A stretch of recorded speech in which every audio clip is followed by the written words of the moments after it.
Dear students, Assalamu alaikum. Today we are going to start another subsection of physics which is resistance and resistivity. हमारे electrical circuit में जिस component का सबसे ज़्यादा role होता है वो हमारे पास रेजिस्टेंस होती है। इसके बाज़ औक़ात इसके बेनिफिट्स भी होते हैं, इसके हमारे पास इसके डिसएडवांटेज भी होते हैं। लेकिन अगर हमारे पास ये प्रॉपर्टी किसी भी कंडक्टर की ना होती रेजिस्टेंस की, तो हमारे पास करंट को कंट्रोल करने का और कोई इकोनॉमिकल वे नहीं है। सो बाज़ औक़ात हम इसको यूज़ कर रहे होते हैं करंट को कंट्रोल करने के लिए। हम रेजिस्टेंस को इवन मेजरमेंट भी यूज़ करते हैं एज ए वोल्टेज डिवाइडर, और अक्सर औक़ात हम जो है हीट जनरेट करने के लिए भी हम अपनी रेजिस्टेंस को यूज़ करते हैं। सो इसका बहुत इसका मेजर रोल है इलेक्ट्रिसिटी में। तो इसको आज डिस्कस करते हैं, और इसके साथ इसकी एक प्रॉपर्टी होती है हर कंडक्टर की, उसे बोलते हैं रेजिस्टिविटी। इन दोनों में डिफरेंस क्या है, इनकी प्रॉपर्टीज़ क्या हैं, कहाँ पे यूज़ होते हैं, इन तमाम चीज़ों को आज के सेक्शन में डिस्कस करेंगे। सो रेजिस्टेंस एंड रेजिस्टिविटी टॉपिक को डिस्कस करेंगे सबसे पहले, फिर इसके क्वेश्चंस की हम प्रैक्टिस करेंगे। सबसे पहले है जी कि हमारे पास कि रेजिस्टेंस या रेजिस्टिविटी क्या होती है। रेजिस्टेंस आप जानते हैं, it is a very commonly used word. किसी भी कंडक्टर के अंदर आपको ये एक वायर है, इसमें जो करंट फ्लो कर रहा है, अब वो जो करंट फ्लो कर रहा है उस करंट के फ्लो को जो अपोजिशन होगी उसको हम नाम क्या देते हैं, रेजिस्टेंस का। ठीक है, तो रेजिस्टेंस को समझने के लिए आपको कोई हाई फाइड चीज़ों में जाने की जरूरत नहीं है। Simple opposition to the flow of electric current is known as resistance. अगर हम बात करें वैसे, अगर हम अपने डेली लाइफ में कोई भी रोड है, रोड के ऊपर कोई भी व्हीकल जा रही है, तो उसको जो अपोजिशन आएगी वो अपोजिशन किस फॉर्म में आ सकती है। रोड ब्रेकर जो आपके पास है, या आपके पास कहीं से अगर रोड की जो कंडीशन है वो इस तरह की नहीं है, तो वो क्या करेगी, उसके मोशन को वो हिंड्रेंस क्रिएट करेगी। सो इन द सेम मैनर आपके जो इलेक्ट्रिकल सर्किट्स हैं, वहाँ पे जो आपके इलेक्ट्रॉन की मोशन में जो हिंड्रेंस क्रिएट कर रही है, उस कंडक्टर की प्रॉपर्टी को हम नाम देते हैं रेजिस्टेंस का। ठीक है, अब रेजिस्टेंस से एक वर्ड निकला है रेजिस्टिविटी। सो कंसेप्चुअली इसमें कोई फ़र्क नहीं है, रेजिस्टेंस और रेजिस्टिविटी सेम चीज़ें हैं, लेकिन रेजिस्टिविटी में क्या फ़र्क है। Resistance of 1 cubic metre of a wire is actually resistivity.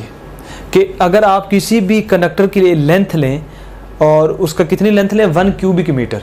1 cubic metre मतलब क्या है, उसकी लेंथ भी 1 मीटर हो, उसकी जो चौड़ाई है और उसकी जो मोटाई है, ठीक है, वो भी आपके पास 1 मीटर हो, तो उसका जो वॉल्यूम होगा वो क्या होगा, 1 cubic metre. So to define the resistivity you will say resistance of 1 cubic metre of wire is known as resistivity. तो रेजिस्टिविटी का आपके पास फॉर्मूला जो होता है वो होता है RA/L। ये फॉर्मूला असल में जो आपके पास ओरिजिनल फॉर्म होती है वो फॉर्मूले की वही होती है, resistance depends upon L and A, और साथ आपके पास ये जो एक कांस्टेंट आता है जिसे हम बोलते हैं रेजिस्टिविटी। ठीक है, ये आपके पास होता है। Resistance is equal to length divided by A, और साथ आपके पास आ जाती है रेजिस्टिविटी। तो यहाँ से आपके पास रेजिस्टिविटी क्या आएगी, RA/L। अब ये जो रेजिस्टिविटी है, ये आपके फॉर्मूले से आपको ये लग रहा है कि ये लेंथ पे डिपेंड कर रही है, ये एरिया पे डिपेंड कर रही है, कि अगर हम किसी भी मटेरियल की लेंथ चेंज करेंगे या एरिया चेंज करेंगे तो आपकी रेजिस्टिविटी चेंज हो जाएगी। लेकिन ऐसा हरगिज़ नहीं है। असल में आपकी जो ये रेजिस्टिविटी है, it is the property of metal या कंडक्टर। ये कंडक्टर की नेचर पे डिपेंड करती है। आपकी जो रेजिस्टेंस है ये लेंथ पे भी डिपेंड करती है, एरिया पे भी डिपेंड करती है, लेकिन आपकी जो रेजिस्टिविटी ये कॉन्स्टेंट टर्म है। अगर एक कंडक्टर है, फॉर एग्जाम्पल ये कॉपर का कंडक्टर है, और एक और मेरे पास कंडक्टर है, वो मेरे पास आप कह लें कि वो मेरे पास आयरन का कोई कंडक्टर है, ठीक है, Fe। अब इन दोनों की जो रेजिस्टिविटी होगी वो फिक्स होगी। जब तक हम मटेरियल चेंज नहीं करेंगे तो आपकी रेजिस्टिविटी चेंज हरगिज़ नहीं होगी। इसकी एक ख़ास रेजिस्टिविटी होगी, चाहे आप लेंथ डबल करें, एरिया डबल करें, तो लेंथ और एरिया का, इन पैरामीटर्स का रेजिस्टिविटी पे कोई असर नहीं होगा। रेजिस्टेंस पे होगा लेकिन रेजिस्टिविटी पे नहीं होगा। अगर आप मटेरियल चेंज कर देंगे तो डेफिनेटली उसकी रेजिस्टिविटी चेंज हो जाएगी। So keep in your mind, for a particular conductor और for a particular material your resistivity is a constant term. ठीक है, इसके यूनिट क्या होंगे, इसके यूनिट होंगे डेफिनेटली ओहम मीटर, क्योंकि आपके रेजिस्टेंस का क्या यूनिट होता है, ओहम, और एरिया का यूनिट क्या होता है, मीटर स्क्वायर, और लेंथ का क्या होता है, मीटर। सो आपका जो रेजिस्टिविटी का यूनिट आ जाएगा वो आ जाएगा ओहम मीटर। और आपके पास इस फॉर्मूले को आप और तरह से भी एक्सप्रेस कर सकते हैं। L/A एरिया आपके पास, क्योंकि आपकी जो वायर होती है वो क्या होती है, वो एक सर्कुलर वायर होती है ना, इन सच अ वे। ये आपके वायर की जो स्ट्रक्चर होती है, तो आप उसमें एरिया जो है वो पुट कर सकते हैं। अगर आप उसके क्रॉस सेक्शन एरिया रहें तो वो आ जाएगा πr²।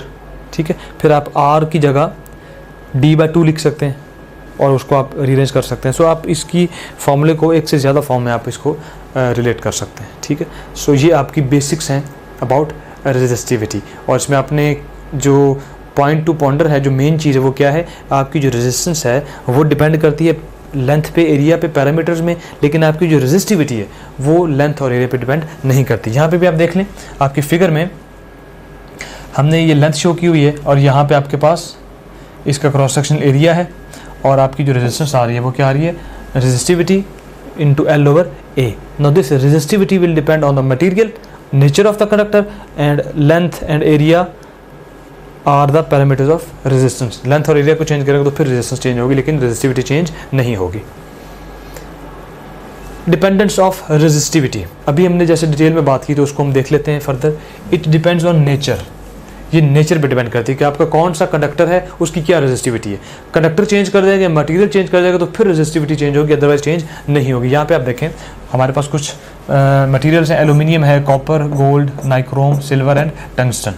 एल्यूमिनियम की जो रेजिस्टिविटी है वो 2.82 multiplied by 10⁻⁸। In the same manner आप देखें इन तमाम की जो रेजिस्टिविटी है वो डिफरेंट है।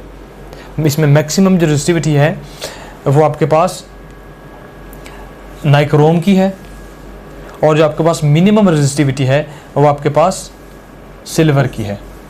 इसका मतलब ये है कि हमें रेजिस्टिविटी से क्या आइडिया होगा, हमें रेजिस्टिविटी से ये आइडिया हो जाता है कि इसकी रेजिस्टेंस कितनी होगी, ठीक है। जैसा कि यहाँ पे देखें रेजिस्टिविटी नाइक्रोम की है 150 और सिल्वर की 1.59। इसका मतलब है कि नाइक्रोम ऐसा फिनोमेना जहाँ पे हमें ज़्यादा रेजिस्टेंस चाहिए होती है वहाँ पे हम नाइक्रोम यूज़ करेंगे। जैसा कि हीटर का इफेक्ट होता है तो हीटिंग इफेक्ट में हम नाइक्रोम यूज़ करेंगे। जहाँ पे हमें कम रेजिस्टिविटी दरकार होती है, जैसे कि वायर्स में हमने करंट फ्लो कराना होता है तो हमारी कोशिश होती है कि आपके करंट को अपोजिशन कम से कम आए, तो वहाँ पे हम ऐसे कंडक्टर यूज़ करेंगे, ऐसा मटेरियल यूज़ करेंगे जिसकी रेजिस्टिविटी कम होगी। उसमें आप देखें सिल्वर है जिसकी मिनिमम है, लेकिन क्योंकि silver, in case of silver we have to bear the expenditure, हमारे पास जो कॉस्ट है वो ज़्यादा है, तो इसके मुकाबले में फिर हम यूज़ करते हैं कॉपर। देखिए कॉपर की जो है वो सिल्वर के बाद कॉपर का नंबर आता है, तो इसकी रेजिस्टिविटी भी तकरीबन वो सिल्वर के इक्वल ही है, और लेकिन ये हमें इकोनॉमिकल प्राइस में ये मिल जाता है। सो हम जितने भी वायर्स हैं हमारे पास वो हम कॉपर की यूज़ करते हैं। So it depends on nature of material. Then it will also depend on temperature. आप टेम्परेचर चेंज करेंगे तो आपकी रेजिस्टिविटी पे भी इफेक्ट होगा, ठीक है। और at the end there is no effect of dimension on resistivity. Resistivity dimensions पे, ये लेंथ और एरिया पे डिपेंड नहीं करती। अब दूसरी जो चीज़ है वो है कंडक्टिविटी। और कंडक्टिविटी क्या है, conductivity is reciprocal of resistivity. आप रेजिस्टिविटी को रेसिप्रोकल कर दें तो आपके पास क्या आ जाएगी, कंडक्टिविटी। और कंडक्टिविटी जो जो चीज़ें रेजिस्टिविटी के लिए थी, अब वही चीज़ें आपकी कंडक्टिविटी के लिए हम वन बाय वन देखते हैं। इसका फॉर्मूला क्या बनेगा, it is reciprocal of resistivity, so it would be equal to L/RA, वो अपोजिट हो जाएंगे, ठीक है। और ये आपका सिंबल होता है sigma is the symbol of resistivity and rho is sigma is the symbol of conductivity and rho is the symbol of resistivity. अब आप यहाँ से देख रहे हैं कि आपकी जो कंडक्टिविटी है वो आपको लग रहा है कि वो लेंथ और एरिया पे डिपेंड कर रही है, लेकिन नहीं। जैसा कि हमने यहाँ पे देखा है कि आपकी जो रेजिस्टिविटी है वो डायमेंशन पे डिपेंड नहीं करती। इन द सेम मैनर आपकी जो कंडक्टिविटी है वो भी आपकी डायमेंशन पे डिपेंड नहीं करती, वो भी मटेरियल पे डिपेंड करती है। Then what is its units, इसके यूनिट जो होते हैं वो होते हैं महो पर मीटर या साइमंस पर मीटर। इसको महो हम इसलिए कहते हैं क्योंकि आप जानते हैं रेजिस्टिविटी का यूनिट होता है ओहम मीटर, तो इसका अगर रेसिप्रोकल करेंगे तो मीटर बन जाएगा पर मीटर, और ओहम को हम लिख देते हैं महो, इसकी रेंज में चेंज कर देते हैं ताकि वो उसमें हम इसको डिफ्रेंशिएट कर सकें। सो कनेक्टिविटी का एक यूनिट होता है महो पर मीटर और दूसरा होता है साइमंस पर मीटर, ठीक है। ये दोनों इसके यूनिट होते हैं। तो यहाँ से आप अगर देखें महो इज इक्विवेलेंट टू साइमंस, देखिए बिल्कुल माइनर सी चीज़ें हैं, लेकिन एमसीक्यूज जो है वो क्वेश्चन आपको कहीं से भी बन सकता है। साइमंस इज इक्विवेलेंट ऑफ महो, ठीक है। तो ये आपकी थी कनेक्टिविटी। टॉप ग्रेड लाया आपके लिए best courses. We are offering MDCAT earlier prep for repeater students and MDCAT parallel prep for first year and second year students. और आप टॉप ग्रेड से Aga Khan University and National University of Medical Sciences के entry test की online तैयारी कर सकते हैं, वो भी घर बैठे। तो किस बात का इंतज़ार है? Sign up now to join new session today. Visit www.topgrade.pk। आप भी MBBS में अपना दाखिला यकीनी बना सकते हैं अगर FSC में आपके मार्क्स अच्छे हैं और एंट्री टेस्ट की तैयारी के लिए आपने हमारे वीडियो लेक्चर से कॉन्सेप्ट्स बनाए और प्लेएबल स्लाइड्स की मदद से रिवीजन की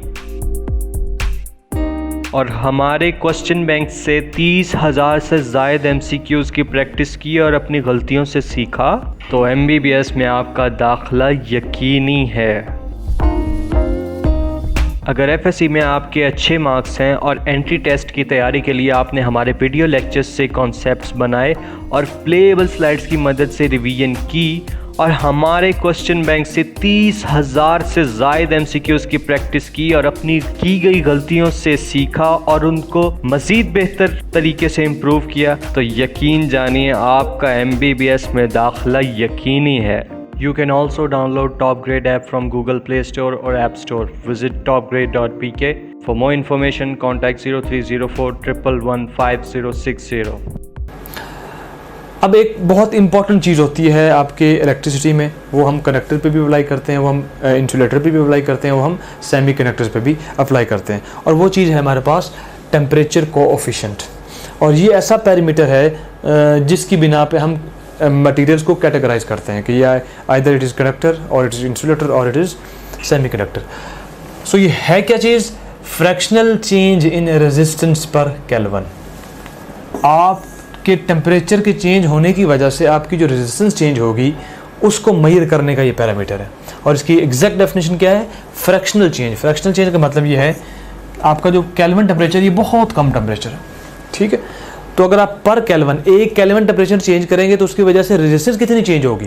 वो आपका क्या है? वो आपकी टेम्परेचर कोफिशिएंट है, और वो रेजिस्टेंस बहुत कम चेंज होगी, फ्रैक्शनल चेंज आएगी, क्योंकि आपका टेम्परेचर बहुत माइनर चेंज होगा, ठीक है। So fractional change in resistance per kelvin is temperature coefficient. इसका फॉर्मूला जो होता है, इसके सिंबल है alpha is equal to RT minus R nought divided by R nought into T।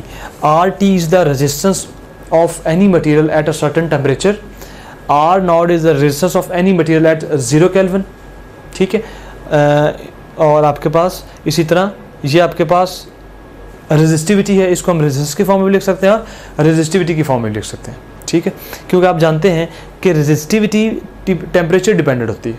तो this is resistivity at temperature T, this is resistivity eight 0 kelvin, और इसके आप इनको दोनों तरह से मेंशन कर सकते हैं। Unit of temperature coefficient is पर केल्विन,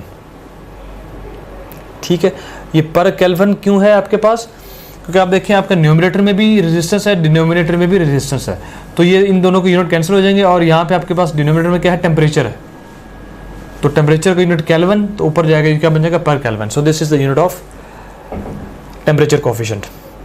अब हम इनमें कुछ बातें नोट करेंगे कि कंडक्टर का टेम्परेचर कोएफिशिएंट क्या होता है। So always keep in your mind temperature coefficient of conductor is positive, alpha is positive. उसकी रीज़न क्या होती है? उसकी रीज़न जो है वो ये होती है, आप जानते हैं कि टेम्परेचर जैसे जैसे आप चेंज करेंगे वैसे वैसे आपकी रेजिस्टिविटी चेंज होगी कंडक्टर्स में। जैसे आप टेम्परेचर चेंज करेंगे, असल में हो क्या रहा होता है, ये आपके पास कोई मटेरियल है, एनी सर्टेन मटेरियल, और आप इसका अगर इसके अंदर आपके पास पॉजिटिव आइंस हैं आपके पास, इसके अलावा इसमें इलेक्ट्रॉन्स हैं, ठीक है, इसी तरह आपके पास इसमें पॉजिटिव चार्जेस भी हैं। तो आप जब इसका टेम्परेचर को इंक्रीज करेंगे तो होगा क्या? जब करंट फ्लो कर रहा था तो आपके सिर्फ इलेक्ट्रॉन मूव कर रहे थे ज़्यादातर, ठीक है, आपके जो ये थे पॉजिटिव आयन ये रेस्ट पे थे। अब जैसे हम इसका टेम्परेचर इंक्रीज करेंगे तो वो जो टेम्परेचर है वो ये मटेरियल अब्जॉर्व करेगा, और मटेरियल कैसे अब्जॉर्व करेगा? मटेरियल के अंदर जो पॉजिटिव आयन है वो इस एनर्जी को अब्जॉर्व करेंगे। अब अगर ये एनर्जी अब्जॉर्व करेंगे तो ये क्या करेंगे? These will oscillate with large amplitudes. अगर ये एटम्स ये पॉजिटिव एटम्स पॉजिटिव आइंस अगर लार्ज एम्पलीट्यूड के साथ ये अगर ऑसिलेट करेंगे तो ये क्या करेंगे? These will create obstruction and hindrance in the way of electrons. तो इलेक्ट्रॉन्स की ये रेजिस्टेंस को क्या कर देंगे? ज़्यादा कर देंगे, क्योंकि इलेक्ट्रॉन्स अब मूव करने के लिए इनको इनको सरपास करना पड़ेगा। So due to this effect your resistance increases. So जैसे ही आप कंडक्टर में टेम्परेचर इंक्रीज करेंगे आपकी रेजिस्टिविटी या रेजिस्टेंस दोनों इंक्रीज हो जाएंगे। अगर रेजिस्टिविटी इंक्रीज हो जाएगी तो आप इस फॉर्मूले में देखें कि ये है 0 केल्विन। 0 केल्विन पे आपकी जो रेजिस्टेंस है ये रेजिस्टिविटी वो थोड़ी होगी, और अगर आप टेम्परेचर बढ़ाएंगे तो आपकी रेजिस्टेंस भी बढ़ जाएगी। तो जब आप बड़ी वैल्यू में से छोटी वैल्यू माइनस करेंगे तो आपके पास क्या आएगा, पॉजिटिव नंबर आएगा। So alpha is positive for conductors और temperature coefficient of conductor is always positive number. Then what is for semi conductors. अब सेमी कंडक्टर में बिल्कुल रिवर्स होता है फिनोमेना। आपकी जो रेजिस्टिविटी होती है वो इन्वर्सली प्रोपोर्शनल होती है टेम्परेचर के। इसके अब क्या रीज़न है, इसकी रीज़न ये है कि आपके पास सेमी कंडक्टर के जो मटेरियल होते हैं पी उसमें होगा, आपके पास ये एन मटेरियल होगा, पी एन मटेरियल है, ठीक है। इसमें क्या होगा, अगर तो आपका टेम्परेचर लोअर है, आपने टेम्परेचर नहीं बढ़ाया, तो नॉर्मली इसके जो कैरियर होते हैं, चार्ज कैरियर, वो बहुत कम होते हैं इसमें। ये तकरीबन आपका जो होता है उसमें फ्री इलेक्ट्रॉन्स बहुत कम होते हैं आपके सेमी कंडक्टर में एज़ कम्पेयर टू कंडक्टर। अब जैसे इसके ऊपर लाइट पड़ेगी या जैसे आप इसका टेम्परेचर इंक्रीज करेंगे तो होगा क्या, वो जो लाइट है या वो जो आपका हीट है वो टेम्परेचर जो है वो अब्जॉर्ब करेंगे आपके इलेक्ट्रॉन्स, तो उनमें एनर्जी आएगी, उनकी एनर्जी की वजह से उनकी मोशन जो है वो स्टार्ट हो जाएगी, ठीक है। तो इसका मतलब ये है कि जैसे आपको एनर्जी मिली, जैसे आपने टेम्परेचर इंक्रीज़ किया, उस टेम्परेचर की वजह से इलेक्ट्रॉन जो है वो पहले जो पेयर्ड इलेक्ट्रॉन थे उनको एनर्जी मिल गई, तो वो एक दूसरे से अलग हो गए और उन्होंने मोशन स्टार्ट कर दी। इसका मतलब ये है कि टेम्परेचर आपने इंक्रीज़ किया, साथ क्या हुआ, रेजिस्टेंस कम हो गई, क्योंकि आपका करंट फ्लो कर रहा है। करंट फ्लो करने का मतलब क्या है कि रेजिस्टेंस कम हो गई।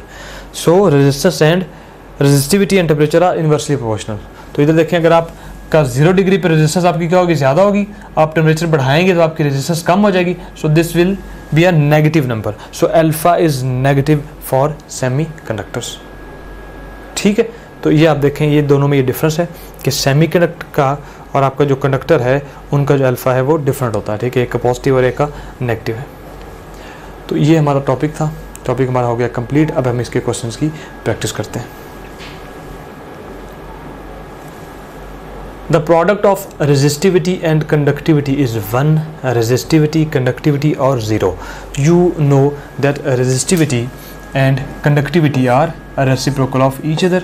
और अगर हम इन दोनों को आपस में मल्टीप्लाई करेंगे, sigma is the symbol of resistivity, conductivity. So अगर आप कंडक्टिविटी की जगह पुट कर देंगे 1 ओवर रेजिस्टिविटी, सो ये आपके पास कैंसिल होकर आपके पास क्या आ जाएगा, 1। So product of these two constants is always equal to unity.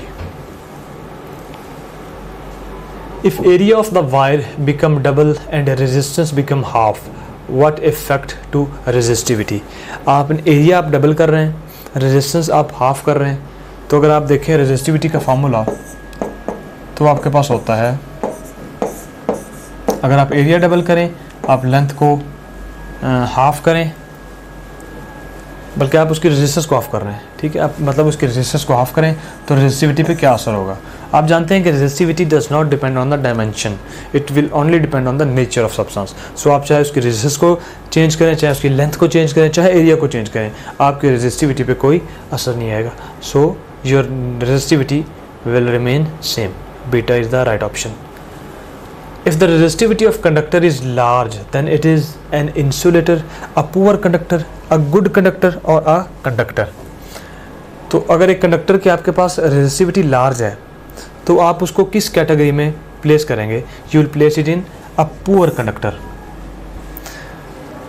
अब दो ऑप्शंस जो आपको कंफ्यूज कर सकते हैं, गुड कंडक्टर और कंडक्टर, ये तो इजीली आप इनको नलीफाई कर देंगे क्योंकि उसकी रेजिस्टिविटी लार्ज है। ज़ाहिर कंडक्टर अच्छा वही होगा जिसकी रेजिस्टिविटी कम हो। तो अब यह पुअर कंडक्टर हो सकता है या वो इंसुलेटर हो सकता है, क्योंकि इंसुलेटर ऐसा मटेरियल होता है जिसकी रेजिस्टिविटी बहुत ज़्यादा होती है। तो पुअर कंडक्टर हमने सेलेक्ट क्यों किया, वो आप अपनी स्टेटमेंट देखिए। If the resistivity of conductor is large, अब बात की गई कंडक्टर की, उसने वो बता दिया कि ये कंडक्टर है। अब आगे फर्दर कंडक्टर में भी तो रेजिस्टिविटी का डिफरेंस होता है ना, जिसकी रेजिस्टिविटी कंडक्टर की ज़्यादा वो पुअर कंडक्टर, जिस कंडक्टर की रेजिस्टिविटी कम वो गुड कंडक्टर, ठीक है। सो इस वजह से हम इंसुलेटर की तरफ नहीं जाएंगे। और वैसे भी इंसुलेटर की जो रेजिस्टिविटी है वो बहुत हाई होती है, ठीक है। उनमें उसमें एक मार्जिन, बहुत ज़्यादा मार्जिन होता है। सो यहाँ पर हमारे पास ऐसा कंडक्टर जिसकी रेजिस्टिविटी ज़्यादा होगी वो पुअर कंडक्टर होगा, ना कि वो इंसुलेटर होगा, ठीक है। तो beta is the right option. The resistance of metallic wire becomes 8 times when length is doubled, length is tripled, length is doubled and radius is halved, और length is half and radius is doubled. हमने final जो change लेनी है अपनी resistance में वो क्या है कि हमारी रेजिस्टेंस जो है वो 8 टाइम्स इंक्रीज हो जानी चाहिए। तो आप देखें आपके पास जो रेजिस्टेंस का रिलेशन है रो एल ओवर ए। अब यहाँ से आप कैसे अचीव कर सकते हैं अपनी रेजिस्टेंस को 8 टाइम्स? तो इस केस में हमारे पास जो ऑप्शन है resistance is doubled and radius is halved. अब ये कैसे हो सकता है? आप ये करें, सिर्फ यहाँ पे आप एरिया की जगह इसका फॉर्मूला पुट करें, रेजिस्टिविटी एल ओवर ए। एरिया किस चीज़ का है? आपके कंडक्टर का। कंडक्टर का जो क्रॉस सेक्शन है वो क्या है? सर्कुलर वायर है, तो उसकी जगह हम पुट कर सकते हैं पाई आर स्क्वायर। आप क्या चाहते हैं? आप यहाँ पे रेजिस्टेंस को 8 टाइम्स करना चाहते हैं, तो उसका जो हमारे पास ऑप्शन है वो क्या हो सकता है कि इसको आप डबल कर दें और आप अपने रेडियस को हाफ कर दें। अगर हम रेडियस को हाफ करेंगे तो ये आपका फॉर्मूला बनेगा एल की जगह आ जाएगा 2L और रेडियस की जगह आ जाएगा, इसको आप हाफ करें, ये आ जाएगा R ओवर 2 और होल का आप लेंगे स्क्वायर। सो रेजिस्टिविटी 2 आपका बाहर आ जाएगा, पाई आर स्क्वायर और ये क्या आ जाएगा डिवाइडेड बाय 4 और आप 1 ओवर 4 ऊपर जाके 2 के साथ मल्टीप्लाई हो जाएगा। सो ये बन जाएगा 8 rho L over pi R square. So rho L divided by pi R square, ये आपका क्या था? ये आपकी ओरिजिनल रेजिस्टेंस थी, this is original resistance. So new resistance becomes 8 time. So इसमें जो हमारे पास ऑप्शन है वो ये क्या है? लेंथ डबल कर आप रेडियस को क्या कर दें? हाफ कर दें, तो आपकी जो फाइनल रेजिस्टेंस वो क्या हो जाएगी? वो 8 टाइम्स हो जाएगी। ठीक है, सो 4 is the right option. topgrade.pk Pakistan की नंबर 1 ऑनलाइन एकेडमी क्यों है? चलिए बताता हूँ। Because we are offering easier, enjoyable and affordable exam preparation as compared to any other physical academy. आप टॉप ग्रेड से 10 गुना बेहतर तैयारी कर सकते हैं, वो भी 75% तक के डिस्काउंट में। 2017 से लेकर अब तक टॉप ग्रेड ने आपकी तरह हज़ारों स्टूडेंट्स की हेल्प की MBBS एंड BDS में एडमिशन लेने के लिए, जो इस वक्त पाकिस्तान की मुख्तलिफ मेडिकल यूनिवर्सिटीज़ से इस वक्त MBBS एंड BDS कर रहे हैं। हमारे पास इस वक्त 1,80,000 से ज़ायद स्टूडेंट्स हैं और ये इनका ट्रस्ट है, और इन्हीं लाखों स्टूडेंट्स में से हज़ारों स्टूडेंट्स ने अपना एडमिशन सिक्योर किया और वो डॉक्टर्स, इंजीनियर्स और IT प्रोफेशनल्स बने और अपनी अपनी फील्ड में अपने कारनामे सर अंजाम दे रहे हैं। इसी की बदौलत टॉप ग्रेड ने हासिल की 4.8 गूगल रेटिंग और 3000 प्लस रिव्यूज़। इन्हीं सब तलबा को topgrade.pk सर्व कर रहा है, वो भी पाकिस्तान के 150 से ज़ायद शहरों में। और इन्हीं स्टूडेंट्स ने पाकिस्तान के मुख्तलिफ शहरों में होते हुए घर बैठे ऑनलाइन प्रेपरेशन की और अपना एडमिशन सिक्योर किया। और हम इस बात के लिए बहुत ज़्यादा खुश हैं कि आप हमारे अगले टॉपर बने, बिल्कुल रामिज़ सलमान, गादिया वहीद और महरोज़ इस्माइल की तरह। So will you be the next? If yes, then sign up now to join new session today. आप भी MBBS में अपना दाखिला यकीनी बना सकते हैं अगर FSC में आपके मार्क्स अच्छे हैं और एंट्री टेस्ट की तैयारी के लिए आपने हमारे वीडियो लेक्चर से कॉन्सेप्ट्स बनाए और प्लेएबल स्लाइड्स की मदद से रिवीजन की और हमारे क्वेश्चन बैंक से 30,000 से ज़ायद MCQs की प्रैक्टिस की और अपनी गलतियों से सीखा, तो MBBS में आपका दाखिला यकीनी है। अगर FSC में आपके अच्छे मार्क्स हैं और एंट्री टेस्ट की तैयारी के लिए आपने हमारे वीडियो लेक्चर्स से कॉन्सेप्ट्स बनाए और प्लेएबल स्लाइड्स की मदद से रिवीजन की और हमारे क्वेश्चन बैंक से 30,000 से ज़ायद MCQs की प्रैक्टिस की और अपनी की गई गलतियों से सीखा और उनको मज़ीद बेहतर तरीके से इम्प्रूव किया, तो यकीन जानिए आपका MBBS में दाखिला यकीनी है। We are offering MDCAT earlier prep for repeater students and MDCAT parallel prep for first year and second year students. और आप टॉप ग्रेड से Aga Khan University and National University of Medical Sciences के एंट्री टेस्ट की online तैयारी कर सकते हैं, वो भी घर बैठे। तो किस बात का इंतज़ार है? Sign up now to join new session today. Visit www.topgrade.pk। Conductivity of material depend upon nature, material, dimension, both A and B. So both A and B. क्या आपकी नेचर पे भी डिपेंड करेगी और आपके मटेरियल पे भी डिपेंड करेगी। अब यहाँ पे एक चीज़ वो काबिल गौर है कि नेचर और मटेरियल में क्या डिफरेंस है। इनमें बहुत ही छोटा सा एक डिफरेंस है। मटेरियल आप जानते हैं, मटेरियल का मतलब ये है आप पूरा कंडक्टर ही चेंज कर दें, ये पूरा मटेरियल ही चेंज कर दें। जैसे एक कॉपर है और दूसरा फॉर एग्जांपल आपके पास है एल्यूमिनियम है। तो अब ये क्या है, आपने एक कंडक्टर को चेंज कर दिया है, इसका मतलब आपने मटेरियल चेंज किया है। तो अगर आप कंडक्टर देखेंगे, कॉपर देखेंगे, इसकी और रेजिस्टिविटी या कनेक्टिविटी होगी, एल्यूमिनियम की और कनेक्टिविटी होगी। तो ये क्या मतलब है, आपने पूरा मटेरियल ही चेंज कर दिया है। अब नेचर का क्या मतलब होता है, आपकी जो नेचर होती है वो असल में होती है कि किसी भी मटेरियल की फिजिकल स्ट्रक्चर में आप चेंज कर दें। फिजिकल स्ट्रक्चर में क्या चीज़ हो सकती है, उसमें इम्प्योरिटीज़,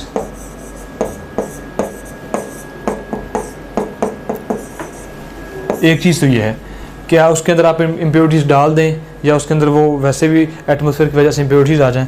दूसरा क्या है, टेम्परेचर भी जो चीज़ है, हो सकता है कि आप उसको ऐसे एरिया में लेके गए जहाँ पर उसका टेम्परेचर इंक्रीज़ हो गया, तो उसकी वजह से उसकी क्या होगी, उसकी फिजिकल स्ट्रक्चर चेंज हो जाएगी। ठीक है, अब ये जो चीज़ें हैं, अगर ये चीज़ें आपके किसी एक मटेरियल में ऐड हो जाएंगी तो इसको हम बोलते हैं उसकी नेचर चेंज होगी। ठीक है, और मटेरियल का क्या मतलब है कि आप एक मटेरियल से पूरा मटेरियल आप रिप्लेस कर देते हैं। सो इन चीज़ों का जो इफेक्ट होता है उसे हम नाम देते हैं नेचर का। ठीक है, किसी भी कंडक्टर के अंदर जो है या किसी भी मटेरियल के अंदर इन चीज़ों के चेंज होने की वजह से उसकी नेचर चेंज हो जाती है। तो दोनों में डिफरेंस है। ठीक है, लेकिन नॉर्मली हम नेचर और मटेरियल को एक ही चीज़ लेते हैं। ठीक है, लेकिन ये थोड़ा सा डिफरेंस जो आपने इसको ज़हन में रखना है। सो दोनों चीज़ों पे आपकी डिपेंड करेगी, नेचर पे भी और मटेरियल पे भी। So delta is the right option. The temperature coefficient of resistance of a material is expressed as RT minus R0 over RT। ये आपको रेजिस्टेंस की फॉर्म में दिया हुआ है और ये रिलेशन आपको दिया हुआ है रेजिस्टिविटी की फॉर्म में। ठीक है, then both A and B और none of this, which should be the right answer, Charlie should be the right answer. ठीक है, आप उसको रेजिस्टिविटी की फॉर्म में भी लिख सकते हैं, आप उसको रेजिस्टेंस की फॉर्म में भी लिख सकते हैं। बाय द वे, आपको मैं यहाँ पे एक इंटरेस्टिंग बात बताता चलूँ, आप टेम्परेचर कोफिशिएंट को कंडक्टिविटी की फॉर्म में लिख सकते हैं। ठीक है, लेकिन उसके लिए फिर चीज़ें जो हैं वो काफ़ी चेंज हो जाएंगी, वो आपके जो सिलेबस में वो चीज़ें नहीं है। तो हम यहीं तक अपनी जो डिस्कशन को कन्फाइन करते हैं कि आपकी रेजिस्टेंस की फॉर्म में भी लिखा जा सकता है और रेजिस्टिविटी की फॉर्म में भी लिखा जा सकता है। एक चीज़ आपने ये जो टी होता है ये टेम्परेचर होता है, इसको अक्सर स्टूडेंट टाइम समझ लेते हैं। दिस इज टेम्परेचर, और टेम्परेचर भी केल्विन में, नॉट इन डिग्री। अगर डिग्री में होगा तो आप क्या करेंगे, आप उसको कन्वर्ट करेंगे, फ़ारेनहाइट में हो या डिग्री में हो, आप उस आप रिलेशन जानते हैं, उसको आप कन्वर्ट करेंगे, फिर आप फाइंड करेंगे। तो अगर आपको इंटरेस्ट है इसमें, इससे रिलेटेड कोई न्यूमेरिकल आता है, कीप इन योर माइंड कि आपकी जो ये टेम्परेचर है ये हमेशा केल्विन में होना चाहिए। और ये जो माइनर मिस्टेक्स होती हैं स्टूडेंट्स हमेशा इसी की वजह से उनके मार्क्स इफेक्ट होते हैं। और ये आपकी रेजिस्टिविटी या जो रेजिस्टेंस है इसका यूनिट भी ओम होना चाहिए। अक्सर आपको किलो ओम में चीज़ें दी जाती हैं तो आप डायरेक्ट उसको पुट करते हैं, ऐसा आर्ग्यूज नहीं करना आपने। इसका यूनिट ओम होना चाहिए और इसका यूनिट जो है वो केल्विन होना चाहिए। So in this case we have both A and B are right answer. Charlie is the best option. The unit of conductance is mho, siemens, और एक ये आपके पास यूनिट है और delta. Delta is the right option. दो चीज़ें तो हम ऑलरेडी पढ़ के आए हैं, महो और साइमन्स जो है ये आपके क्या हैं, ये कंडक्टर्स के यूनिट है। ठीक है, लेकिन ये जो सिंबल है ये भी आपका कंडक्टर्स का यूनिट होता है। ये भी आपके देखें, ये क्योंकि आपका सिंबल होता है ये आपका रेजिस्टेंस का सिंबल होता है, तो हम क्या करते हैं इसी चीज़ को बिल्कुल फ्लिप कर देते हैं हॉरिजॉन्टली, तो ये आपके पास क्या बन जाएगा, कंडक्टर्स का सिंबल बन जाएगा। सो ये तीनों आपके पास जो यूनिट होते हैं वो कंडक्टर्स के यूनिट होते हैं। तो अगर ये कंडक्टर्स का यूनिट है तो कंडक्टिविटी का यूनिट क्या बनेगा, ये आपके कनेक्टिविटी का यूनिट बनेगा। इसी तरह ये भी आपके पास कनेक्टिविटी का यूनिट है और ये आपके पास क्या है। ठीक है, तो आपसे इसको और तरीके से भी अगर यहाँ पे कनेक्टिविटी आ जाए तो फिर आपकी चीज़ें ऐसे चेंज होंगी। तीनों यूनिट को के साथ आप पर मीटर लगा देंगे, ठीक है, तो वो कनेक्टिविटी का यूनिट बन जाएगा। ठीक है, सो इन दिस केस आपके पास तीनों जो हैं वो आपके कंडक्टेंस के यूनिट हैं। If on the increasing temperature the resistance decreases, then it is a superconductor, semiconductor, insulator or none of these. आपने टेम्परेचर को इंक्रीज़ किया और आपकी जो रेजिस्टेंस है वो डिक्रीज़ हो गई। अभी हम देख के आए हैं ऐसे मटेरियल के जिनकी टेम्परेचर के बढ़ने से रेजिस्टेंस डिक्रीज़ हो जाए, वो क्या कहलाते हैं हमारे पास? सेमीकंडक्टर कहलाते हैं। ठीक है, अब अगर हम बात करें इन दो मटेरियल्स की, पहले हमने इनकी डिस्कशन नहीं की। अगर इंसुलेटर की बात करें तो आपका जो इंसुलेटर पे बहुत कम इफेक्ट होता है आपके टेम्परेचर का। ठीक है, अगर आप टेम्परेचर, आपके पास इंसुलेटर में असल में क्या होता है, अगर ये फॉर एग्जाम्पल आपका कोई इंसुलेटर है, ये इलेक्ट्रॉन्स हैं, उसमें पेयर्ड इलेक्ट्रॉन्स हैं, आप इसका टेम्परेचर इंक्रीज़ करते हैं और इंक्रीज़ करने से जब ये पेयरिंग ख़त्म हो जाएगी तो ये फ्रीली इलेक्ट्रॉन हो जाएंगे, तो वो फिर आपकी इलेक्ट्रिसिटी में इफेक्ट करेंगे। ठीक है, अब फ्रीली इलेक्ट्रॉन अगर होंगे तो वो आपकी इलेक्ट्रिसिटी को फ्लो करवाएंगे, अगर वो फ्रीली नहीं होंगे तो वो इलेक्ट्रिसिटी में वो हिस्सा नहीं लेंगे। अब क्योंकि इंसुलेटर में ये इलेक्ट्रॉन टाइटली पैक्ड होते हैं तो ये टेम्परेचर चेंज करने से इनमें बहुत कम फ़र्क आता है, सो आपका अल्फा चेंज नहीं होता। ठीक है, और जो सुपर कंडक्टर है, सुपर कंडक्टर ऐसा मटीरियल होता है कि जिसकी रेजिस्टेंस ज़ीरो हो, मटीरियल हैविंग ज़ीरो रेजिस्टेंस। ठीक है, तो इसका मतलब क्या है कि इसके ऊपर भी हम अगर अल्फ़ा देखें तो इसकी तो आपकी रेजिस्टेंस ही ज़ीरो होती है। ठीक है, तो इसके लिए अल्फ़ा क्या होगा वो हम डिफ़ाइन नहीं करेंगे, तो हम हमेशा सेमी कंडक्टर और कंडक्टर के लिए डिफ़ाइन करते हैं अल्फ़ा। ठीक है, और आपका जो सुपर कंडक्टर है वो एट रूम टेम्परेचर वो एग्जिस्ट नहीं करता। एक दो हैं मटीरियल, लेकिन ज़्यादातर जो आपके कंडक्टर, जो सुपर कंडक्टर हैं, वो बहुत लोअर टेम्परेचर पे एग्जिस्ट करते हैं। मतलब आपके पास एक कंडक्टर है, उसको आप टेम्परेचर बहुत कम कर दें तो टेम्परेचर कम करने से क्या होगा, उसकी रेजिस्टेंस कम हो जाएगी, तो उसकी वजह से वो कंडक्टर से किस फॉर्म में चला जाएगा, सुपर कंडक्टर में। तो आपके पास बहुत से ऐसे आजकल तो सुपर कंडक्टर आ चुके हैं, मार्केट में भी आ चुके हैं कि जो लोअर टेम्परेचर पे आपके पास सुपर कंडक्टर की तरह बिहेव करते हैं। So in this case our right option is beta. The conductivity of a superconductor is infinite, very large, very small या ज़ीरो। तो अभी हमने, क्योंकि आपको नाम से अंदाज़ा हो रहा है सुपर कंडक्टर, क्योंकि कंडक्टर की जो कंडक्टिविटी वो हाई होती है, लेकिन अगर कंडक्टर बन जाएगा सुपर कंडक्टर तो सुपर कंडक्टर में आप जानते हैं R is equal to zero, resistance zero है, तो इसका क्या मतलब है, उसकी रेजिस्टिविटी ज़ीरो है। ठीक है ना, रेजिस्टिविटी ज़ीरो है, रेजिस्टिविटी ज़ीरो है, इसका मतलब ये है उसकी कंडक्टर कैसे आएगी, 1 रेजिस्टिविटी 1/0, तो ये क्या आ जाएगी आपके पास, इनफाइनाइट। सो आपकी जो कंडक्टर्स है वो आ जाएगी infinite. So alpha is the right option. A wire has resistance of 12 ohm, it is bent in the form of a circle, the effective resistance between the 2 points on any diameter is equal to. एक हमारे पास wire है और जिसकी total आपको resistance दी गई है 12 ohm. ठीक है, from one end to another end इसकी टोटल रेजिस्टेंस जो 12 ओम है। अब हमने इसी वायर को बेंट किया है और उससे आपका एक सर्कल बन गया। अब आपसे ये पूछा गया है कि आपने effective resistance between the 2 points on any diameter, वो उसकी रेजिस्टेंस क्या होगी। क्या आप डायमीटर के ऊपर किसी भी डायमीटर को कंसिडर करें और वो डायमीटर के दोनों जो पॉइंट्स होंगे उनके दरमियान क्या रेजिस्टेंस होगी। तो सबसे पहले देखें, आपका जो डायमीटर है, डायमीटर ऐसी लाइन होती है जो सर्कल को किसी 2 पॉइंट पे टच कर रही होती है और वो सेंटर में से पास कर रही होती है। तो आप कोई भी डायमीटर अज्यूम करें, तो मैं इस केस में ये अज्यूम करता हूँ जो नॉर्मली हम लेते हैं। ठीक है, क्योंकि ये अगर आपका सेंटर है तो सेंटर में से जो लाइन पास करेगी और आपके सर्कल को टच करेगी वो आपका होगा डायमीटर। अब डायमीटर पे अज्यूम करें ये पॉइंट ए है और ये पॉइंट बी है, so these are 2 points on diameter. अब ये जो दोनों पॉइंट्स हैं इनको अगर हम टच करें और इनके दरमियान क्या रेजिस्टेंस होगा हमने वो बतानी है। अब ये देखें कि डायमीटर के केस में आपका जो सर्कल है वो क्या होता है, वो सेमी सर्कल में डिवाइड हो जाता है। एक ऊपर सेमी सर्कल होता है और एक बिलो सेमी सर्कल होता है। ठीक है, यहाँ पे आपको लग तो रहा है कि नीचे वाला एरिया ज़्यादा है, लेकिन ऐसा नहीं है सर, क्योंकि आपका जो बिल्कुल सेंटर में होगा आपका सर्कल, तो आपका जो है ये सेंटर, तो आपका जो हाफ सर्कल ऊपर होगा, हाफ सर्कल नीचे होगा। इसका मतलब ये है क्योंकि रेजिस्टेंस आपकी डिपेंड करती है लेंथ पे, तो जितनी लेंथ आपकी ऊपर होगी उतनी ही लेंथ आपकी ये नीचे होगी। तो इसका क्या मतलब, इसका मतलब ये है कि आपकी 2 रेजिस्टेंस पैरेलल में कनेक्ट हैं। पैरेलल का मतलब क्या है, अगर आप देखें आपके पास ये एक रेजिस्टेंस है और एक ये रेजिस्टेंस है, आप इनको यहाँ से टच करें तो देखें इन दोनों का जो रेजिस्टेंस का पॉइंट है वो ये सेम पॉइंट पे कनेक्ट है और जो दूसरा एंड है वो भी सेम पॉइंट पे कनेक्ट है। So it is just like 2 resistance are connected in parallel. तो क्योंकि लेंथ दोनों की सेम है तो इसकी रेजिस्टेंस भी क्या होगी, वो हाफ होगी, इसकी रेजिस्टेंस भी क्या होगी, हाफ होगी। टोटल की 12 थी तो 6 इसकी हो जाएगी, 6 इसकी हो जाएगी। तो अब जब हम यहाँ पे रेजिस्टेंस देखेंगे तो इसका क्या मतलब है कि 2 resistance are connected in parallel. So 6 और 6 का हम पैरेलल फाइंड कर लेंगे। और 6 और 6 का पैरेलल कैसे फाइंड करेंगे, दोनों को मल्टीप्लाई करें और दोनों को ऐड भी कर दें। सो 36 डिवाइडेड बाय क्या आ जाएगा आपके पास, ये 12। ठीक है। सो आपकी जो इफेक्टिव रेजिस्टेंस होगी इन दोनों पॉइंट्स पे डायमीटर के क्रॉस, वो क्या होगी, इन दोनों का पैरेलल हो जाएगा 6 और 6 का। ठीक है, इसको आप कैलकुलेट कर सकते हो जो भी आपके पास आंसर आएगा। ठीक है। So in this way you can calculate its resistance. आखिर स्टूडेंट्स topgrade.pk से इतना प्यार क्यों करते हैं, चलिए बताता हूँ। क्योंकि टॉप ग्रेड ने आप ही की तरह हज़ारों स्टूडेंट्स को 2017 से ऑनवर्ड MBBS इन BDS में एडमिशन सिक्योर करने में बहुत हेल्प की। और ये सब इस बात के शुक्रगुजार हैं कि इन्होंने टॉप ग्रेड को अपनी एग्ज़ाम प्रेपरेशन के लिए चूज़ किया, जिस वजह से आज ये पाकिस्तान की मुख्तलिफ मेडिकल यूनिवर्सिटीज़ में पढ़ रहे हैं। तो चलिए आपको सुनवाते हैं उन्हीं में से कुछ स्टूडेंट की सक्सेस स्टोरी उन्हीं की ज़ुबानी।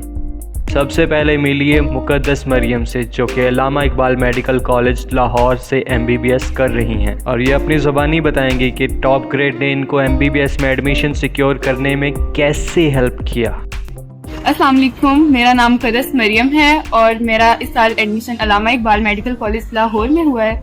मैं आपसे अपना एक्सपीरियंस शेयर करूंगी, MD कैट के बारे में, आप अपने मार्क्स शेयर करूंगी और आपको वो सारे स्टेप्स बताऊंगी जो मैंने उठाए और आज मेरा यहाँ पे एडमिशन हुआ है। तो मैंने साइट्स देखी और मुझे टॉप ग्रेड जो मैं आपको बता चुकी हूँ मुझे वो बड़ी अच्छी लगी। अब मैंने जो है कोई अब जब मैंने ये एक अकाउंट होता है, ये फ्री नहीं है, मतलब इसे खरीदना पड़ता है, वो एक पर्सनल अकाउंट होता है और आप उस पर ये सब करते हैं। उसमें वीडियो लेक्चर्स होते हैं, उसमें क्वेश्चन बैंक होता है, उसमें स्लाइड्स वगैरह होती हैं।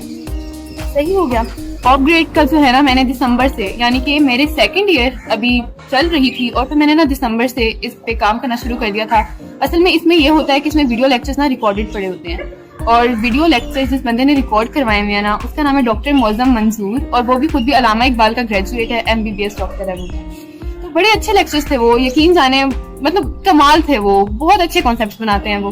तो अब हमारी सेकंड ईयर चल रही थी, तो मैंने सेकंड ईयर के साथ साथ ना सेकंड ईयर वाला कवर करना स्टार्ट कर दिया था। मतलब सेकंड ईयर में जो टॉपिक हमें करवा रहे हैं कॉलेज में FSC के लिए, वो मैंने जैसे एंटी टेस्ट के लिए भी प्रिपेयर कर लिए। तो फिर रमज़ान आ गया, ऐसी सेकंड ईयर हमारी गुजर गई और फिर रमज़ान आ गया क्योंकि हमारे सेकंड ईयर के पेपर डिले हो गए थे। लेकिन मैं आपको एक चीज़ क्लियर करना चाहती हूँ, देखिए जो होता है ना FSC के बाद वाला टाइम और फिर एंटी टेस्ट होता है, इसमें ना आपका जो डिसीजन होता है वो बड़ा लाइफ मेकिंग होता है आगे से। अब मैं रिस्क लेने वाली बात है ना, मतलब सब किप्स ज्वाइन करते हैं, मैं ऑनलाइन सिस्टम पे बैठी हुई हूँ, लेकिन मैं आपको कुछ बातें बताती हूँ कि कौन सी चीज़ें थी जिससे मुझे लगा कि ये सिस्टम मेरे लिए परफेक्ट है और मुझे इसी को लेके ही चलना है। देखिए फर्स्टली जो टॉप ग्रेड की जो मुझे बातें पसंद थी ना, एक उसमें रिकॉर्डेड लेक्चर्स थे, मैं रात को 12 बजे भी ऑन करती थी ना और मैं उनकी स्पीड भी बढ़ा लेती थी, मैं 2x स्पीड भी चला लेती थी उन्हें। तो और उससे अच्छी बात ये थी कि वो वाइट बोर्ड और मार्कर पे नहीं पढ़ाते थे, वो स्लाइड्स के थ्रू, प्रोजेक्टर्स के थ्रू पढ़ाते थे। उसमें एनिमेशंस भी उन्होंने डाली होती थी, उनको टेबल्स वगैरह बना के, फ्लो चार्ट्स बना के वो चीज़ों को ना आपके दिमाग में बिल्कुल फिक्स कर देते थे और आपको ना ड्यूरिंग लेक्चर रिकॉर्ड करने की जरूरत नहीं होती थी। वो जिन स्लाइड से पढ़ा रहे होते थे वो स्लाइड आपको प्रोवाइड कर दी जाती थी और जब आपको ऑल इन वन चीज़ मिल रही है, आपको एनिमेशन मिल रही है, आपको बने बनाए नोट्स मिल रहे हैं, आपको सब कुछ मिल रहा है, तो फिर मतलब उधर से आपके कॉन्सेप्ट भी बन रहे हैं। तो मैं उससे बड़ा इंप्रेस हुई थी और वो जो जैसे मैं बता चुकी हूँ वो डॉक्टर हैं तो वो वाकई अच्छा पढ़ा रहे हैं। अब मिलिए महरोज़ इस्माइल से, जिनका दाखिला टॉप ग्रेड से तैयारी करके किंग एडवर्ड मेडिकल यूनिवर्सिटी में हुआ। अब ये आपको बताएंगे कि इन्होंने टॉप ग्रेड को चूज़ क्यों किया। Assalamualaikum, I am Mahrouz Ismail. I have scored 193 marks in National MDTET 2020. TopGrade has provided me 20,000 plus MCQs and excellent lectures, which had helped me a lot in rectifying my mistakes and guided me in my struggle for success. I would recommend my juniors to join TopGrade for achieving their aims.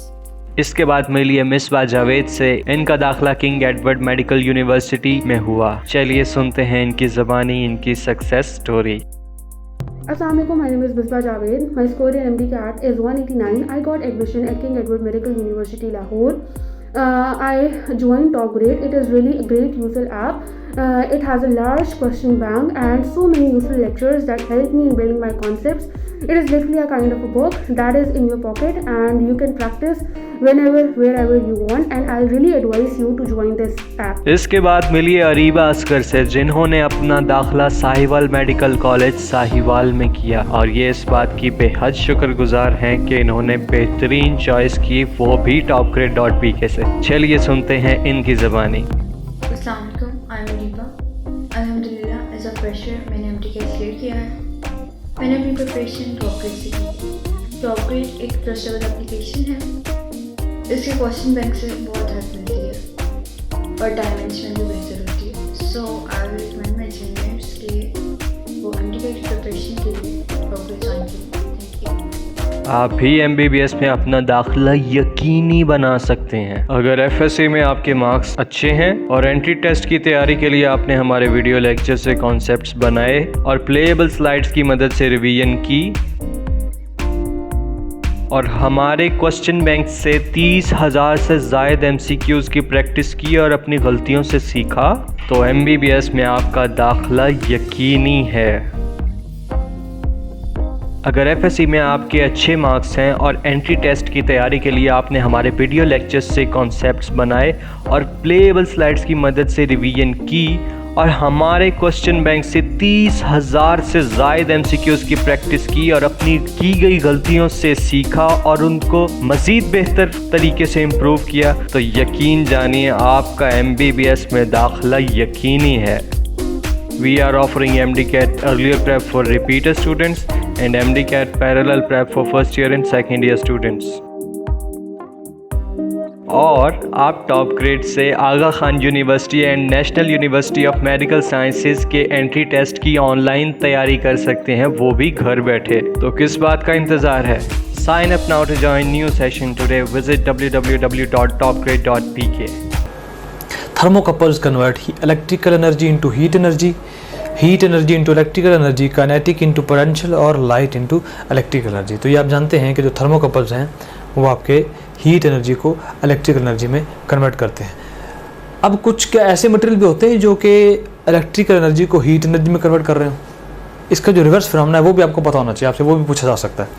पहले हम बात करते हैं इसकी कि कोई ऐसा हमारे पास कोई चीज़ होती है कि जो हीट एनर्जी को कन्वर्ट कर रही हो, मतलब जो इलेक्ट्रिक एनर्जी को हीट में कन्वर्ट कर रही हो।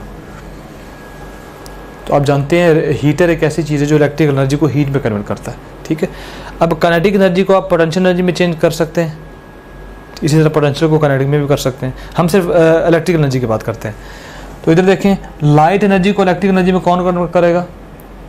Solar cell. लेकिन क्या इलेक्ट्रिकल एनर्जी को लाइट एनर्जी में कन्वर्ट किया जा सकता है? ऑफ कोर्स किया जा सकता है। LED लाइट इमिटिंग डायोड, ठीक है। तो आपको रिवर्स का भी पता होना चाहिए कि ये अगर इसी तरह जैसे हम देखते हैं हमारे पास जो जनरेटर होता है वो आपका मैकेनिकल एनर्जी को इलेक्ट्रिकल में कन्वर्ट करता है, तो फिर इलेक्ट्रिकल को मैकेनिकल में कौन करता है? वो आप जानते हैं वो मोटर होती है।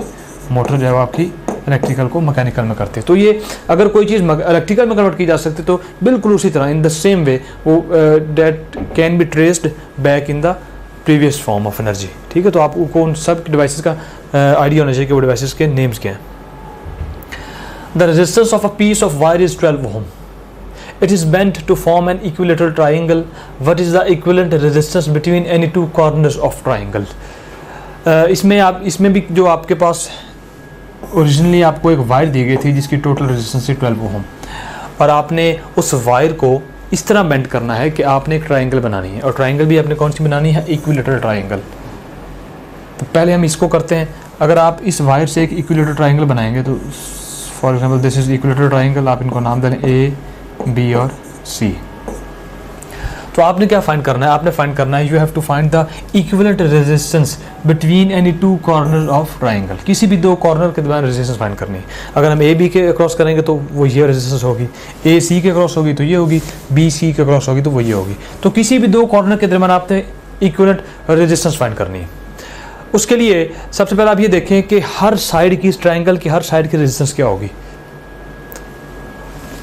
Because resistance is directly proportional to length, तो जैसे आपने लेंथ को डिस्ट्रीब्यूट किया है वैसे ही आपकी रेजिस्टेंस भी डिस्ट्रीब्यूट हो जाएगी, ठीक है। तो क्योंकि इक्विलेटरल ट्रायंगल है तो इसके तीनों साइड्स की लेंथ क्या होगी, सेम होगी। अगर तीनों साइड की लेंथ सेम होगी तो डेफिनेटली तीनों साइड की रेजिस्टेंस भी सेम होगी। सो 12 डिवाइड हो जाएगी 4, 4 और 4 में। इसका मतलब है इस तीनों साइड्स की रेजिस्टेंस क्या है, 4 ओम। अब हमने फाइंड करनी है किसी दो पॉइंट के दरमियान रेजिस्टेंस। तो आप किसी के क्रॉस कर लें, हम कर लेते हैं बी और सी के क्रॉस, आर बी सी। इन दो पॉइंट्स के क्रॉस हमने रेजिस्टेंस फाइंड करनी है।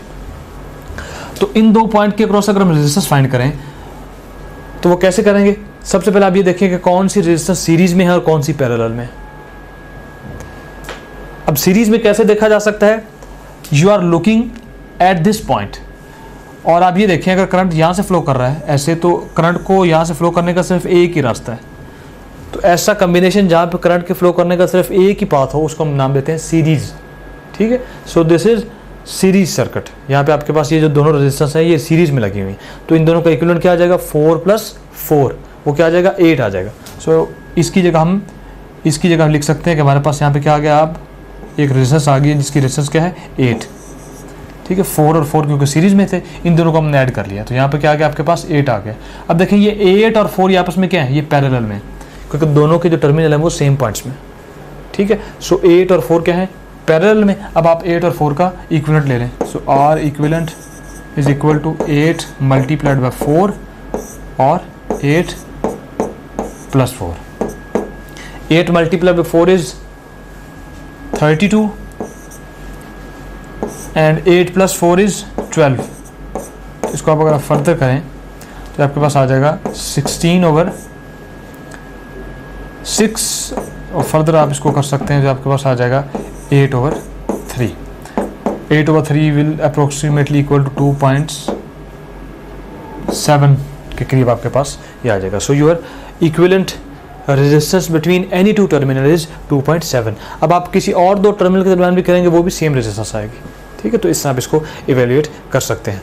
तो ये जो आपका जो जितनी भी चीज़ें हमने आज डिस्कस की हैं इसमें सबसे जो इम्पोर्टेंट चीज़ थी वो क्या थी, आपने आर इक्विवेलेंट कैसे फाइंड करना है। कोई भी आपको सर्कल दिया जाए, कोई भी ट्रायंगल, जैसे हमने पहले सर्कल की बात की या ट्रायंगल की बात की, तो ये चीज़ें जो हैं इन पे आपकी जो ग्रिप कैसी होगी उसके लिए एक ही फार्मूला है, और वो फार्मूला ऐसा फार्मूला है जिससे हमेशा स्टूडेंट्स भागते हैं, ठीक है।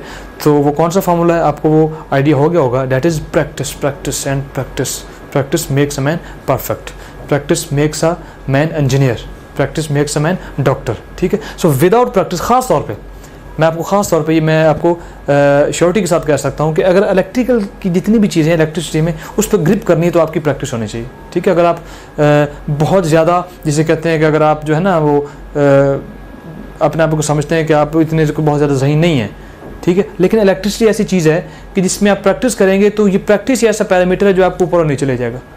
वैसे भी जितने भी स्टूडेंट होते हैं उनका लेवल वो जो है इक्वल होता है, डिपेंड करता है कि कौन ज़्यादा मेहनत करता है वो ऊपर चला जाता है, कौन कम करता है वो नीचे आ जाता है। तो बाकी चीज़ों में फिर भी कोई तुक्का वगैरह चल जाता है, इसमें सिर्फ एक ही चीज़ है, फिर सबसे पहले कंप्रीहेंड करें, टॉपिक को समझें, उसके बाद उसकी प्रैक्टिस करें। जितनी प्रैक्टिस करेंगे यू विल गो अपवर्ड, ठीक है, और एक वक्त आएगा you will at the pinnacle, आप हाईएस्ट पॉइंट पे होंगे। सो मैं आपको रिकमेंड करूंगा कि इस आप जब क्वेश्चन बैंक को करेंगे, FRN को रिव्यू करेंगे, तो इनकी आप प्रैक्टिस करने जितनी आप हो सकती है, क्योंकि हमने इंट्रेंस टेस्ट में टाइम को भी मैनेज करना है। और आपके टाइम मैनेज कब होगा, आपको इंट्रेंस टेस्ट में जब बैठेंगे तो कॉन्फिडेंस कब आएगा, अगर आपकी चीज़ों की प्रैक्टिस होगी, ठीक है। अदरवाइज जो है you will have to suffer. So before time go and practice these questions. This is all for today. Thank you very much. You can also download Top Grade app from Google Play Store or App Store. Visit topgrade.pk. For more information, contact 0304 111 5060.